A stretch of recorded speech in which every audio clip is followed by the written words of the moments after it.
tumekosa njia, bado tunachoka, maana yake tunakosa msaada, ndio walikuwa nataka tupa muraki.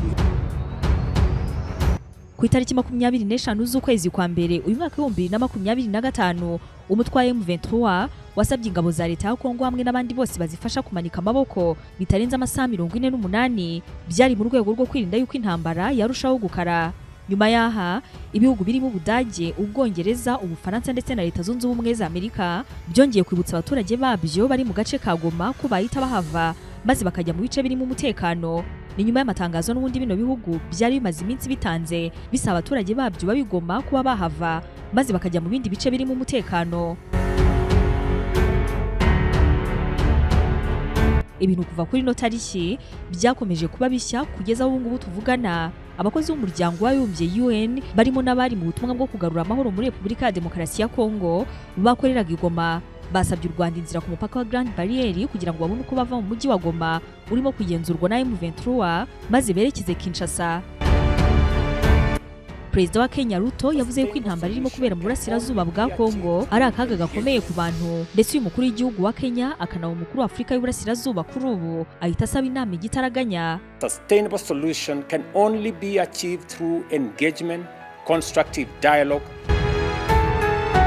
M23 yamaze gufata Goma, ifunga ikirere n'inzira z'amazi, ndetse u Rwanda narwo rwamaze kugira icyo ruvuga kuri ibi muri UN. Ni mu gihe ingabo zimwe na zimwe zari zihanganye na M23 zo ku ruhande rwa Kongo ubu ngubu nazo zamaze guhungira mu Rwanda, izindi zimanika amaboko zishyikiriza M23. Ndetse na bamwe mu baturage ba Kongo kuri ubu nabo bamaze guhungira mu gihugu cy'u Rwanda. Perezida w'igihugu cya Kongo Felix Tshisekedi nawe amaze gukora inama y'igitaraganya yiga kuri bino bibazo. Ikaze muri aya makuru yose ku buryo burambuye. Mu ijoro ryo kuri iki cyumweru tariki 26 umutwe wa M23 watangaje ko afunze imirimo yose ikorerwa mu kiyaga cya Kivu ku ruhande rwa Repubulika ya Demokarasi ya Kongo. Uyu mutwe kandi wahise utangaza yuko amasaha 48 wari wahaye abasirikare ba FARDC ngo bamanika amaboko ayo ngayo nayo yarangiye. Wahise usaba abagize igisirikare cya leta gushyikiriza MONUSCO intwaro zose bafite, ndetse bose bagahurira muri stade d'Orinite bitarenze saa 9. Uyu mutwe wahise unavuga yuko igikurikiye ari ugufata umujyi wa Goma. Ibyo ngibyo byose byari imbere. Nyuma yaho M23 koko nkuko yari imaze kubitangaza yahise ifata umujyi wa Goma. Uyu mutwe wahise usohora itangazo uvuga yuko wafashe umujyi wa Goma, ko ibikorwa mu kiyaga cya Kivu byose ubihagaritse, ndetse kandi usaba abaturage bagoma gutuza. Nyuma yo gufunga ikirere cya Goma, uyu mutwe yahise usaba ingabo z'amahanga zirimo gufatanya na FARDC guhagarika kwica abaturage kandi zigahita ziva ku butaka bwa kino gihugu. Muri iri tangazo uyu mutwe wasohoye wavuze uti ikirere cy'umujyi wa Goma ubu ngubu kirafunze. Ihuriro ry'ingabo zirwanira ubutegetsi bwa Kinshasa ririmo gukoresha ikibuga cy'indege cya Goma mu gutwara ibisasu byo kwica abaturage b'abasivile. Dusabye ingabo z'amahanga zirimo iz'u Burundi, iz'umuryango wa Afrika y'Amajyepfo ndetse n'iz'ibisirikare byigenga guhita zihagarika kwica abaturage kandi zigahita ziva no ku butaka bwa RDC. Ubwo ibingibi byari bimaze kuba ibindi, Perezida wa Kenya Ruto akanabuhagarariye umuryango wa Afrika y'Uburasirazuba kuri ubu mu ijoro ryo kuri kino cyumweru nyine yahise atanga itangazo ryanyuze ku mbuga nkoranyambaga, aho Perezida wa Kenya yavuze ko intambara irimo kubera mu burasirazuba bwa Kongo ari akaga gakomeye ku bantu. Escalating conflict and deteriorating situation in Eastern Democratic Republic of Congo. Ati gukomeza guhungabana gukomeye kw'amahoro n'umutekano muri Repubulika ya Demokarasi ya Kongo ni ikibazo gihangayikishije. Ibibazo bijyanye n'imibereho y'ikiremwa muntu birimo kurushaho kuba bibi kubera ibikorwa bya gisirikare birimo no gufunga ikirere cya Goma. Perezida Ruto yakomeje asaba impande zombi kuyoboka inzira y'ibiganiro mu gukemura ibibazo. Ati nk'umuyobozi w'umuryango wa Afrika y'Uburasirazuba ndamagarira impande zose ziri muri bino biganiro bya Rwanda n'abavandimwe banjye aribo Perezida Tshisekedi ndetse na Perezida Paul Kagame bombi navugishije kuno mugoroba kumva amajwi y'abaturage b'akarere kacu asaba amahoro ndetse n'umuryango mpuzamahanga. Emphasize the obligation of all parties to facilitate humanitarian access to. Uyu mukuru w'igihugu kandi yakomeje avuga yuko nyuma yo kubiganiraho na bagenzi bo muri East Africa bemeje yuko nk'amakuru y'ibihugu bigize uno muryango bari buze guterana bitarenze amasaha 48 kugira ngo barebe icyakorwa. Nyamara mu bice byinshi ayo ino ntambara yari irimo kuba yakomeje. Urugero ahangaha nk'umusozi wa Goma, uyu nguyu ukaba umusozi muto uri umujyi ku kiyaga cya Kivu, aho binavugwa yuko ari nawo n'umujyi wavanye rino zina. Ikigo cya gisirikare cya Katindo kitari kure cyane y'uno mujyi, ahangana hamwe mu hantu h'ingenzi mu bya gisirikare kuri ubu muri uno mujyi hamaze gufatwa. Ibice byombi kuri ubu bikaba birimo kugenzurwa n'umutwe wa M23. Ntabwo ari ibyo gusa, kuko amakuru anavuga yuko imfungwa zari zifungiye muri gereza ya Goma nyinshi zamaze gusohoka. Nyuma ya bino byose, Minisitiri w'itumanaho akanawa n'umuvugizi wa leta ya Kinshasa, uyu nguyu nyine akaba Patrick Muyaya, yatangaje ubutumwa ku rubuga rwa X avuga yuko umujyi wa Goma urimo abo yise ingabo z'u Rwanda. Muyaya yavuze yuko leta ya Kongo ikomeje gukora ngo yirinde yuko habaho ubwicanyi no gupfa kw'abantu. Avuga yuko bagira inama abaturage bagoma zirimo kuguma mu rugo ndetse no kwirinda ibikorwa by'ubusahuzi. Nyamara ariko hari amashusho menshi yerekana abaturage benshi mu bice by'umujyi wa Goma bari mu mihanda bereka ibyishimo ingabo za M23 zatambukaga mu mihanda. Bamwe banumvikana bazisaba kutava maze bakahaguma. Kugeza ku gicamunsi cyo kuri uno wa mbere, ibice bimwe na bimwe bya Goma byari bicyumvikanamo amasasu, cyane cyane mu burasirazuba bw'uno mujyi ahegereye u Rwanda. Ino mirwano rero ni nimwe mu yatumye abaturage benshi bahunga, barimo n'abakozi b'umuryango w'abibumbye. Kuri abanga harimo guhungira mu Rwanda nyuma y'uko izindi nzira zose zashoboraga kubakura muri Repubulika ya Demokarasi ya Kongo zifunzwe, harimo inzira yo mu kirere ndetse n'inzira yo ku butaka. Bano bakozi bari kumwe n'imiryango yabo batangiye guhungira mu Rwanda. Kuri uyu munsi tariki 27 y'abakozi ba mbere bagize mu Rwanda maze bakirwa i Rubavu. Bamwe bakavuga yuko batazi neza ikiza gukurikiraho. Umwe mu bakozi ba UN binjiye mu Rwanda yavuze ko ku mupaka wa Repubulika ya Demokarasi ya Kongo nta bashinzwe gucunga umutekano w'umupaka bahari, ku buryo nkaca imodoka ari ingufuri. Bamaze kwakirwa mu Rwanda n'urwego rushinzwe abinjira n'abasohoka, abanga barimo guhabwa urwandiko buzuza ruriho ko bavuye i Goma bagiye Kigali. Uru rwandiko buri wese ashyiraho amazina y'abo bari kumwe.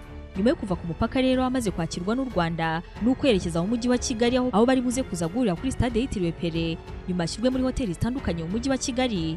U Rwanda biteganyijwe yuko ruri buze kuza gutanga ubufasha bwo kubakira no kubageza i Kigali, hanyuma ibijyanye n'amahoteli n'ibindi byitabweho na Loni. Yitezwe yuko kandi bagomba kwerekeza Kinshasa nyuma.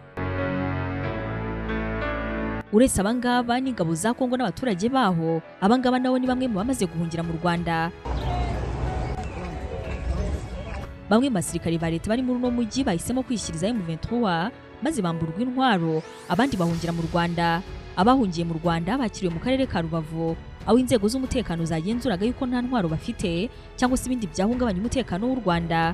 Abarenga 20 binjiye ku mupaka bitwaje imbunda zirimo n'amasasu maze babishyikiriza ingabo z'u Rwanda. Umwe mu basirikare ba Repubulika ya Demokarasi ya Kongo yishyikirije ingabo z'u Rwanda yavuze ko impamvu ari uko ingabo za RDC zirimo ziratsindwa na M23. Ati twarwanye intambara nyinshi ariko M23 barimo kudutsinda, rero twahisemo kwishyikiriza ubuyobozi bw'u Rwanda. Uretse abasirikari n'abasivile benshi muri bino bice bamaze kuhava, aho ku bwinshi nabo bakomeje guhungira mu Rwanda. Benshi muri aba barimo barashyirwa muri Vision Jeunesse iherereye Rubavu. Ku ruhande rwa Kongo bimaze kumenyekana yuko ubwo M23 yarimo yerekeza neza Goma, Perezida Tshisekedi yakoranyije inama idasanzwe y'umutekano yigaga ku buryo ibintu byifashe muri Goma. Ibingibi kandi byakurikiye inama y'akanama k'umutekano ku isi ka UN yari yateraniye ejo New York muri Amerika, aho abayigize ahanini bavugaga yuko u Rwanda rwohereje ingabo muri Repubulika ya Demokarasi ya Kongo gufasha umutwe wa M23. Ni mu gihe nyamara u Rwanda rwerekana yuko Kinshasa nayo ifasha umutwe wa FDLR urwanya igihugu cy'u Rwanda wanasize ukoze jenoside yakorewe abatutsi mu mwaka w'1994. Ambasaderi w'u Rwanda mu muryango w'abibumbye yeretse kano kanama gashinzwe umutekano muri uno muryango yuko ingabo kashyiriyeho kurinda abasivile ndetse no gusenya umutwe w'iterabwoba wa FDLR zifatanyije n'iza FARDC ndetse n'izindi zakomeje kwica abatutsi mu burasirazuba bwa kino gihugu. Mu nama idasanzwe ya kano kanama k'umuryango w'abibumbye rero yiga ku kibazo cy'umutekano mu burasirazuba bwa Kongo. Ku ruhande rwa Kongo bongeye gushinja u Rwanda, aho bavuze yuko ari rwo rurimo kurwana n'ingabo za leta ya Kongo. Ni mu gihe ambasaderi w'u Rwanda mu muryango w'abibumbye rwa Mucyo Ernest we yavuze muri kano kanama yuko muri Kongo hari imitwe irenga 250 ikomoka imbere mu gihugu ndetse na M23 ihanganye n'ingabo za Kongo. Anasobanura yuko uburyo MONUSCO yoherejwe muri Repubulika ya Demokarasi ya Kongo mu mwaka w'1999 ariko kandi ko kugira ngo inshingano zo gusenya FDLR zibashe gukorwa, nyamara ahubwo ikibazo cy'umutekano muke cyarushijeho kwiyongera. Ikindi n'uburyo MONUSCO yatandukira inshingano zayo zo kugarura amahoro ndetse no kurinda abasivile, ahubwo ikinjira mu ihuriro rya FARDC rifite umugambi wo guhirika ubutegetsi bw'u Rwanda. Ati kandi narwo ari igihugu kinyamuryango cya UN. Ambasaderi Rwamucyo rero akaba yasabye yuko MONUSCO ikwiriye gushyira ingufu mu kurinda umutekano w'abasivile ndetse no kugarura amahoro aho kurwana ku ruhande rwa FARDC. muri no mirwano imaze igihe ihuje impande zishyamiranye harimo abasirikari 9 ba Afrika y'Epfo mu gihe abandi 3 bo muri Malawi ndetse n'umwe wo muri Irwe nabo biciwe muri no ntambara. Abenshi muri aba bamaze kwishyiriza M23, abandi bamanika amaboko bavuga yuko bavuye muri no ntambara. Ubutumwa bwa MONUSCO nibwo buhabwa ingengo y'imari nini ugereranyije n'ahandi hose hari ingabo za Loni zishinzwe kugarura amahoro mu bihugu bitandukanye. Ibyo bigatangaza benshi uburyo bigiranga ibibazo bikiraho biri. Iki kibazo cy'umutekano muke mu burasirazuba bwa Kongo kimaze imyaka myinshi, ariko mu kwezi kwa mbere kuno mwaka cyongeye gukaza umurego nyuma yuko M23 itangaje yuko igiye gufata Goma. Ino ntambara imaze imyaka mu burasirazuba bwa Repubulika ya Demokarasi ya Kongo, ariko kandi yafashe indi ntera mu minsi mike ishize ubwo M23 yigaruriraga imijyi myinshi kugeza no muri Goma ifatwa nk'umurwa mukuru wa Kivu y'Amajyaruguru.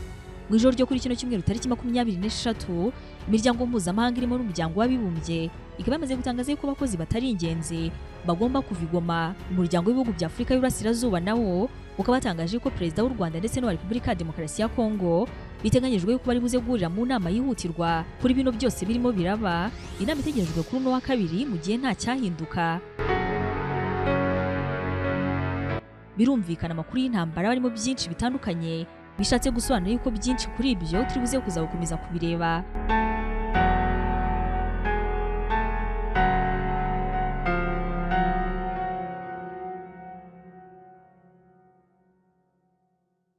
Mu magambo yose y'Ikinyarwanda ntabwo ari menshi afite ibisobanuro byinshi kandi bihamye nk'ijambo kubaka. Kubaka ubushuti, kubaka igihugu, kubaka ubuzima. Mu byo abantu bubaka byose ntabwo bubaka byinshi nk'inzu. Gusa nubwo bazubaka ari benshi kandi ku bwinshi, nta numwe muri bo wubaka nka Imboni Construction and Supply Company Limited, ICAS, kompanyi y'ubwubatsi ifite aba-engineer b'inzobere mu bikorwa by'ubwubatsi ukwiye gushinga imirimo yawe. Bakoresha ibikoresho bijyanye n'igihe mu bikorwa by'ubwubatsi bituma bagukorera imirimo yawe neza, vuba kandi mu buryo burambye. Imirimo yo gukora ibishushanyo by'inzu, gushaka impushya zo kubaka inzu zaba izo kubamo n'iz'ubucuruzi, gutunganya imbere mu nzu zo guturamo cyangwa se gukoreramo interior design.